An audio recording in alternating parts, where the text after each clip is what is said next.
നമ്മൾ ഇവിടെ കേട്ടോണ്ടിരുന്നത് പല പോയിന്റുകളായിട്ട് അദ്ദേഹം ഞാൻ പറഞ്ഞതിനെ ഖണ്ഡിക്കാൻ ശ്രമിക്കുന്നുണ്ടായിരുന്നു.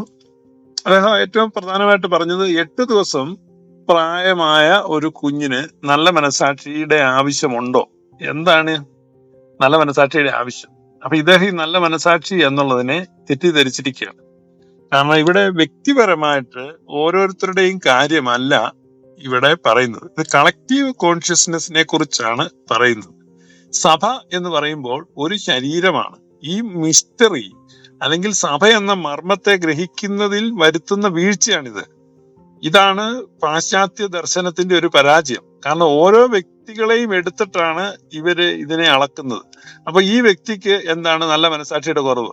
അങ്ങനെ വ്യക്തിപരമായ ജീവിതത്തിൽ ഉണ്ടാകുന്ന മനസാക്ഷിയോ മനസാക്ഷിക്കേടോ അല്ല, മറിച്ച് ഇതൊരു കളക്റ്റീവ് കോൺഷ്യസ്നെസ് ആണ്. അപ്പൊ കളക്റ്റീവ് കോൺഷ്യസ്നെസ്സിലാണ് ഈ നല്ല മനസാക്ഷി എന്നുള്ളത്. അല്ലാതെ അങ്ങനെയാണെങ്കിൽ നിങ്ങൾ മുതിർന്നു കഴിഞ്ഞ് ഒരാള് സ്നാനപ്പെട്ടു, നല്ല മനസാക്ഷി പ്രാപിച്ചു, പിന്നീട് അയാൾക്ക് മനസാക്ഷിയിൽ ഒരു കുഴപ്പം വരില്ലേ? അപ്പോൾ അയാൾക്ക് ഒരു ദുർമനസാക്ഷി തോന്നിയാൽ വീണ്ടും സ്നാനപ്പെടണമോ? അപ്പൊ ദുർമനസാക്ഷി തോന്നുമ്പോൾ പോയി പരിഹരിക്കാനുള്ള മാർഗമാണോ ഈ സ്നാനം? അപ്പൊ മനുഷ്യർക്ക് വരുന്ന ദുർമനസാക്ഷിക്കെല്ലാം, വ്യക്തിപരമായ ജീവിതത്തിൽ ഉണ്ടാകുന്ന ദുർമനസാക്ഷിക്കെല്ലാം പരിഹാരം വരുത്താനുള്ള ഒരു അപേക്ഷയോ ഒരു മാർഗമോ അല്ല സ്നാനം. മറിച്ച് ഈ സഭ എന്നാൽ ഒരു ശരീരമാണ്. ആ ഏക ശരീരമാകുമാറ് നമ്മൾ സ്നാനമേറ്റു എന്നാണ് എഫേസ്യ ലേഖനത്തിൽ പറയുന്നത്. സ്നാനത്തെ കുറിച്ച് വളരെ വ്യക്തമായിട്ട് പറയാണ്, ഏക ശരീരമാകുമാറ് നമ്മൾ സ്നാനമേറ്റിരിക്കുന്നു. ഈ മർമ്മം മനസ്സിലാക്കാത്തത് കൊണ്ടാണ് പലപ്പോഴും ഇത്തരത്തിലുള്ള കാര്യങ്ങൾ പറയുന്നത്. അപ്പൊ ഏക സ്വഭാവം, ഏക ശരീരമായി തീരേണ്ടതിന് baptised into Christ to become one ബോഡിയാണ്. അപ്പൊ ഒരു വ്യക്തിയായി തീരുകയാണ്. അപ്പൊ ആ വ്യക്തിയുടെ കോൺഷ്യസ്നെസ് ആണ്. ആ വ്യക്തിയുടെ കോൺഷ്യസ്നെസ് എന്ന് പറഞ്ഞാൽ മാതാപിതാക്കള് ഈ ശിശുവിനെ മാമോദിസ കൊടുക്കുമ്പോൾ ആ മാമോദിസയിലൂടെ അവര് എന്ത് ചെയ്യുന്നു? അവര് നല്ല മനസാക്ഷിയിലേക്ക്, ക്രിസ്തുവിനോടുള്ള നല്ല മനസാക്ഷിയിലേക്ക് എത്തിച്ചേരുകയാണ്. ഈ വിശ്വാസത്തെ സംബന്ധിക്കുന്ന ഒരു തെറ്റിദ്ധാരണയും അതിൽ നിന്ന് തന്നെയാണ്, ആ രൂപത്തിൽ തന്നെയാണ് ഉണ്ടായിട്ടുള്ളത്. അദ്ദേഹം വീണ്ടും പറഞ്ഞു, ഓരോരുത്തരും വിശ്വസിക്കണം, വിശ്വസിക്കുന്നവർ സ്നാനമേൽക്കണം. അത് ഞാൻ ഓൾറെഡി പറഞ്ഞിരുന്നു. അബ്രഹാം വിശ്വസിച്ചു. അബ്രഹാം വിശ്വസിച്ചിട്ടാണ് ആ ശിശുക്കൾക്കും ദാസന്മാർക്കും ദാസിമാർക്കും എല്ലാം ഈ പറഞ്ഞ പരിച്ഛേദന കൊടുത്തിട്ടുള്ളത്. ഇവിടെ നമുക്ക് വിശ്വസിക്കുന്ന ആരാണ്? പുതിയ നിയമത്തിൽ നമുക്ക് വേണ്ടി വിശ്വസിക്കുന്ന യേശുക്രിസ്തുവാണ്. യേശുക്രിസ്തുവിന്റെ വിശ്വാസത്താൽ നിങ്ങൾ നീതീകരിക്കപ്പെട്ടിരിക്കുന്നു എന്നാ പറയുന്നേ. അല്ല, നമ്മൾ ഓരോരുത്തരും വിശ്വസിക്കുന്നത് കൊണ്ടല്ല നമ്മൾ നീതീകരിക്കപ്പെടുന്നത്. ഇവിടെ വലിയൊരു തെറ്റിദ്ധാരണ വന്നിട്ടുണ്ട്. അത് കഴിഞ്ഞ നാളുകളിലെ ഈ ഇവാഞ്ചലിക്കൽ പ്രചരണത്തിൽ ആളുകൾക്ക് വന്നിട്ടുള്ള തെറ്റിദ്ധാരണയാണ്. നമ്മുടെ രക്ഷയ്ക്ക് നമ്മൾ വിശ്വസിക്കണമെന്നും നമ്മൾ വിശ്വസിക്കുന്നതിന്റെ അളവിന്റെ ഏറ്റക്കുറച്ചിൽ അനുസരിച്ചാണ് നമ്മുടെ രക്ഷയെന്നും നമ്മുടെ രക്ഷ നമ്മുടെ വിശ്വാസത്തിൽ അധിഷ്ഠിതമാണെന്നും നമ്മുടെ വിശ്വാസം ബലഹീനമാകുമ്പോൾ നമ്മുടെ രക്ഷ അവതാളത്തിലാകുമെന്നും ഇങ്ങനെ ഈ രൂപത്തിലുള്ള പഠിപ്പിക്കലുകളും ഈ രൂപത്തിലുള്ള ധാരണകളുമാണ് ആളുകളെ ഭരിക്കുന്നത്. എന്നാൽ യഥാർത്ഥത്തിൽ ഇത് ക്രിസ്തീയ വിശ്വാസമല്ല. നമ്മുടെ വിശ്വാസത്താൽ അല്ല നമ്മൾ നീതീകരിക്കപ്പെടുന്നത്, മറിച്ച് യേശുക്രിസ്തുവിന്റെ വിശ്വാസത്താലാണ് നമ്മൾ നീതീകരിക്കപ്പെടുന്നത്. അതുകൊണ്ടാണ് യേശുക്രിസ്തുവിനെ വിശ്വാസത്തിന്റെ നായകൻ എന്ന് വിളിക്കുന്നത്. He is the author of faith. ആ വിശ്വാസത്തിന്റെ നായകൻ കർത്താവായ യേശുവാണ്. He is the author of life, ജീവന്റെ നായകൻ. He is the author of salvation, രക്ഷയുടെ നായകൻ. അപ്പം വിശ്വാസത്തിന്റെ നായകനും പിന്നീട് ആ വിശ്വാസത്തെ പൂർത്തീകരിക്കുന്ന ആരാണ്? അതും അവൻ തന്നെയാണ്. വിശ്വാസത്തിന്റെ നായകനും പൂർത്തി വരുത്തുന്നവനുമായ Yeshu. Is the alpha and omega. അപ്പൊ ആരംഭവും അവസാനവും അവനാണ്. നമ്മൾ എന്ത് ചെയ്യണം? നമ്മൾ ട്രസ്റ്റ് ചെയ്യുകയാണ് യേശുവിൽ. യേശുവിന്റെ വിശ്വാസത്താലാണ് നമ്മൾ നീതീകരിക്കപ്പെടുന്നത്. യേശുക്രിസ്തുവിന്റെ വിശ്വാസത്താൽ നമ്മൾ നീതീകരിക്കപ്പെടുന്നു. അബ്രഹാമിന്റെ വിശ്വാസം ആ കുടുംബത്തിന്, അതുകൊണ്ടാണ് അബ്രഹാമിനെ വിശ്വാസികളുടെ പിതാവെന്നാ വിളിക്കുന്നത്. പക്ഷെ യേശുക്രിസ്തു വന്നപ്പോൾ വിശ്വാസത്തിന്റെ നായകനായി തീർന്നു. അപ്പൊ വിശ്വാസത്തിന്റെ നായകനായ, രക്ഷയുടെ നായകനായ, ജീവന്റെ നായകനായ ആ ക്രിസ്തുവിനോട് യോജിക്കാനാണ് മാമോദിസ. അതിന് ഈ വ്യക്തികൾ ഓരോരുത്തരും അല്ല വിശ്വസിക്കണ്ടേ, ഈ സഭ വിശ്വസിക്കുകയാണ്.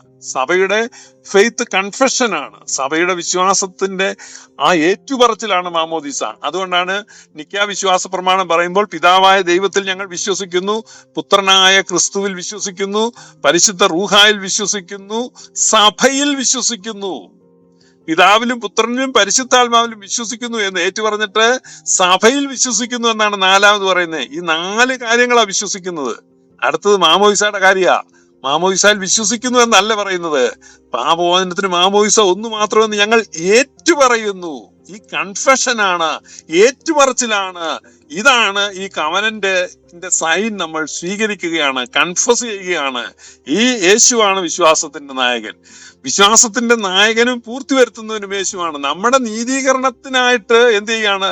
നമ്മുടെ ബോധ്യങ്ങൾക്കായിട്ട് ദൈവം അവനെ കുരിശിൽ ഉയർത്തി നിർത്തി. എന്ത് ബോധ്യമാണ്? തന്റെ സ്നേഹത്തെ പ്രദർശിപ്പിക്കാൻ.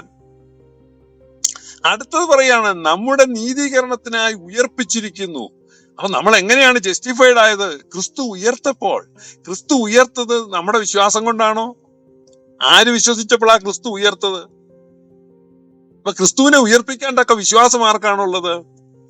ഇതാണ് നമ്മൾ മനസ്സിലാക്കേണ്ടത്. അവിടെ നമ്മുടെ നീതീകരണം ക്രിസ്തുവിന്റെ വിശ്വാസത്തിലാണ്. പിതാവ് എന്റെ ആത്മാവിനെ തൃക്കരങ്ങളിൽ ഏൽപ്പിക്കുന്നു എന്ന് പറഞ്ഞ യേശുക്രിസ്തുവിന്റെ വിശ്വാസത്താലാണ് നമ്മൾ നീതീകരിക്കപ്പെടുന്നത്. അതുകൊണ്ടാണ് വിശ്വാസത്തിന്റെ നായകൻ ക്രിസ്തു ആയിരിക്കുന്നത്. അപ്പൊ വിശ്വാസത്തിന്റെ നായകനായ ക്രിസ്തുവിന്റെ വിശ്വാസത്തെ നമ്മുടെ മേൽ ആരോപിക്കാനുള്ള ബാലിശമായ ശ്രമങ്ങളാണ് നടക്കുന്നത്. എന്നിട്ട് പറയണം നിങ്ങൾ ഓരോരുത്തരും വിശ്വസിച്ചോണം, വിശ്വസിച്ചിട്ട് സ്നാനപ്പെട്ടോണം. സ്നാനപ്പെടുമ്പോൾ നിങ്ങൾ ക്രിസ്തുവിനോടുകൂടെ മരിച്ച് അടക്കപ്പെടും. അപ്പൊ ക്രിസ്തു ഓരോ പ്രാവശ്യവും മരിക്കുകയും അടക്കപ്പെടുകയും ചെയ്യണമോ? ഈ ഓരോ വ്യക്തി സ്നാനപ്പെടുന്ന കൂടെ അങ്ങനെയായ ലോകസ്ഥാപനം മുതൽ കർത്താവ് പലപ്പോഴും കഷ്ടം അനുഭവിക്കേണ്ടിയിരിക്കുന്നു എന്ന് എബ്രായലേഖനം 9 പറയുകയാണ്. ഇവനോ ഒരിക്കൽ മാത്രം. അതുകൊണ്ടാണ് പാപമോചനത്തിലുള്ള മാമോദിസ ഒന്ന് മാത്രം എന്ന് പറയുന്നത്. ഒരിക്കലായി സംഭവിച്ചു. ആ യഥാർത്ഥ മാമോദിസ നടന്നത് കാൽവരി കുരിശിലാണ്. കർത്താവായ യേശുക്രിസ്തുവാണ് ആ മാമോദിസ സ്വീകരിച്ചത്. അവൻ ഉയർത്തെഴുന്നേറ്റിരിക്കുന്നു. അതിനോട് താതാത്മ്യപ്പെടുക മാത്രമാണ് ഈ മാമോദിസയിലൂടെ സംഭവിക്കുന്നത്. 2 കൊരിന്ത്യർ 5-ാം അധ്യായത്തിൽ വ്യക്തമായിട്ട് പറയുന്നു, എല്ലാവർക്കും വേണ്ടി ഒരുവൻ മരിച്ചിരിക്കെ എല്ലാവരും മരിച്ചു എന്നും. അപ്പൊ എല്ലാവർക്കും വേണ്ടി ഒരുവൻ മരിച്ചിരിക്കെ എല്ലാവരും ക്രിസ്തുവിനോടുകൂടെ മരിച്ചു, എല്ലാവരും ക്രിസ്തുവിനോടുകൂടെ അടക്കപ്പെട്ടു, എല്ലാവരും ക്രിസ്തുവിനോടുകൂടെ ഉയർക്കപ്പെട്ടു. അത് പ്രപഞ്ചവും റീബോൺ ആണെന്ന് തന്നെയാണ് അവിടെ പറയുന്നത്. മറിച്ച് സഭ സഭ അതിനെ അക്നോളജ് ചെയ്യുന്നു, സഭ അതിനെ കൺഫസ് ചെയ്യുന്നു, സഭ അതിനെ ആർത്തു വിളിക്കുന്നു. ഈ വലിയ സത്യത്തെ അതിനോട് സഭയുടെ മക്കളെ യോജിപ്പിക്കുന്നു. അല്ലാതെ വ്യക്തിപരമായിട്ട് ഓരോ വ്യക്തികളും വന്ന് വിശ്വസിക്കുമ്പോൾ ഒരു മാറ്റവും സംഭവിക്കുന്നില്ല. അവന്റെ വിശ്വാസത്തിന് ഓൺ ഓഫ് പവർ ഒന്നുമില്ല.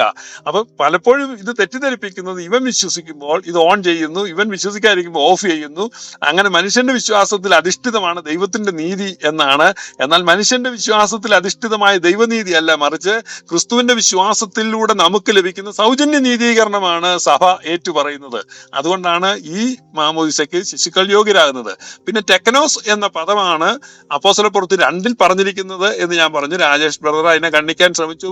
ലൂക്കോസ് 15-ൽ നിന്ന് അവിടെ ഹ്യൂയോസ് എന്ന പദമാണ് ആദ്യം പറയുന്നത്.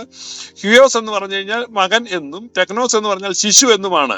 പിന്നീട് പറയുന്നത് ശിശു എന്നാണ്. കാരണം ആ കഥയുടെ പോക്ക് നമുക്കറിയാം. മകൻ എന്ന പരുവത്തിന് ആ 2 മക്കളും പ്രവർത്തിക്കുന്നില്ല, മറിച്ച് ശിശു സഹജമായ ചാബല്യങ്ങളും ബലഹീനതകളും വീഴ്ചകളുമാണ് അവർ വരുത്തുന്നത്. അവകാശി സർവത്തിനും യജമാനെങ്കിലും പൗലോസ്ലീഹ വിശദീകരണം കൊടുക്കുക, ശിശു ആയിരിക്കുന്നിടത്തോളം അവന് ദാസനേക്കാൾ ഒട്ടും വിശേഷതയില്ല. അതുകൊണ്ടാണ് അവിടെ ടെക്നോസ് എന്ന പദം അവരുടെ ചാബല്യത്തെ സൂചിപ്പിക്കാൻ വേണ്ടി ഉപയോഗിച്ചിരിക്കുന്നതാണ്. പ്രവൃത്തികളുടെ പുസ്തകം 2-ൽ പത്രോസ്ലീഹ ഓൾ ഇൻക്ലൂസീവ്നെസ് ആണ് പറയുന്നത്. വാഗ്ദത്തം ആർക്കൊക്കെയാണ്? അവിടെ പറയുന്നു, എന്റെ ദാസന്മാർ, എന്റെ ആത്മാവിന്, നിങ്ങളുടെ പുത്രന്മാരും പുത്രിമാരും പ്രവചിക്കും. അവിടെ ജെൻഡർ ഇന്നിക്വാളിറ്റി എടുത്തു കളയാണ്. പുത്രന്മാർ മാത്രമല്ല, പുത്രിമാരും പ്രവചിക്കും. നിങ്ങളുടെ യൗവനക്കാർ ദർശനങ്ങൾ ദർശിക്കും, വൃദ്ധന്മാർ സ്വപ്നങ്ങൾ കാണും. പ്രായത്തിന്റെ വ്യത്യാസം, ചെറുപ്പക്കാരെ പ്രായമുള്ളവരെ ആ ഒരു വേർതിരിവിനെ എടുത്തു കളയാണ്. അടുത്തത് എന്റെ ദാസന്മാരുടെ മേലും ദാസിമാരുടെ മേലും ക്ലാസ് ഡിവിഷൻസ്, അത് ദാസനാണെന്നും അടിമയാണെന്നുള്ള ക്ലാസ് ഡിവിഷൻസ് എടുത്തു കളയാണ്. അപ്പൊ ഈ തരത്തിലുള്ള എല്ലാ ബാരിയേഴ്സിനെയും ഡിവിഷൻസിനെയും എടുത്തു മാറ്റുന്നു എന്നാണ് പറയുന്നത്. ഹോളി സ്പിരിറ്റിന്റെ ആഗമനം ദാസൻ ദാസി എന്നുള്ള ക്ലാസ് മാറ്റുന്നു, വൃദ്ധൻ ചെറുപ്പക്കാരൻ എന്നുള്ള ക്ലാസ് മാറ്റുന്നു, പുത്രൻ പുത്രി എന്നുള്ള ക്ലാസ് മാറ്റുന്നു. എല്ലാവരെയും ഉൾക്കൊള്ളുന്നു, എല്ലാവരുടെ മേലും ഈ കൃപ വർഷിക്കപ്പെടുന്നു. അതുകൊണ്ട് ടെക്നോസ് എന്ന പദം പ്രവൃത്തികളുടെ പുസ്തകം 2-ൽ പറയുമ്പോൾ ശിശുക്കൾ എന്ന് തന്നെയാണ് അവിടെ ഉദ്ദേശിച്ചിരിക്കുന്നത്. പ്രായപൂർത്തിയാക്കാത്ത അവകാശികളാണ്. പ്രായപൂർത്തിയാകുമ്പോൾ അവകാശി എന്താവും? യജമാനനാകും. അതാണ് അതിന്റെ ഒരു രീതി. Thank you.